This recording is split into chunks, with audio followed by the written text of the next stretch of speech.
National Media Commission Uraya Obuadu Ayebuafo ese obia wo ho kwan se wo kasa na de wo ka bia nso hye no nso se ye wo na wo kan tie ho asamba nso ano ababonten no abeyi ano ntino obia wo kwan se wo no so kasa no mu ensem epie eba World Freedom Press Freedom Day ase won kran ha ene Owura Ayebuafo de sansemi tu dwa ye nua ba ma yawo kwame anum wo ho ye ne di nkomo kwamote ye nka ye mo ha mo akwaba edo ba Premtobre Kasee so we ene nsem ba biem no Owura Ayebuafo edi tu dwa if you Oba Press Center, Intention for Kabonko Ghana Journalist Association, Abua Intention for no, and a woman can be a woman, and not say almost celebrity what Press Freedom Day. No, and when I inform my shame or Hadi Kasa, Hodra to Omo senior team no more celebrated this year's event, you know. Near more Kappa one to the engine of Ansana.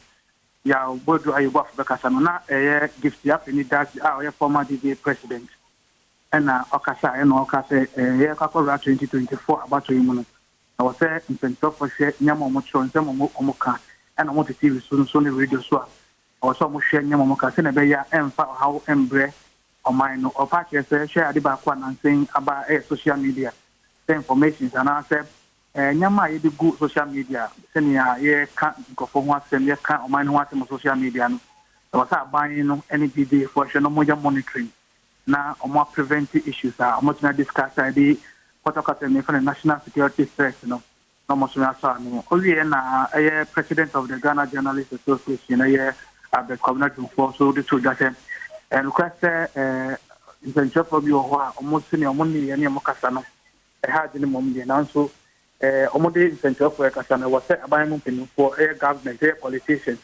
Ghana for so a quite money center for a partner.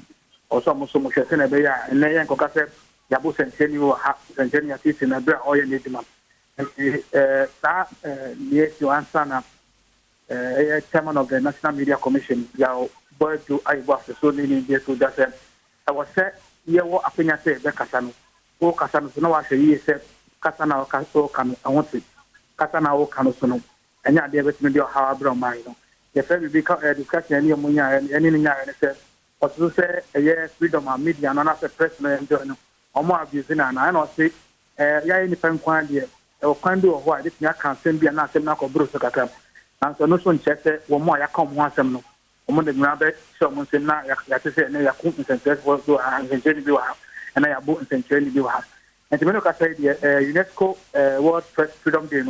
I go swear across what Press Center. I said himself in 24 who don't have a shower hand the more instrument to that. Yeah, the chef one year. Yeah, that's a papa, you know, Bema, Kwame Numna.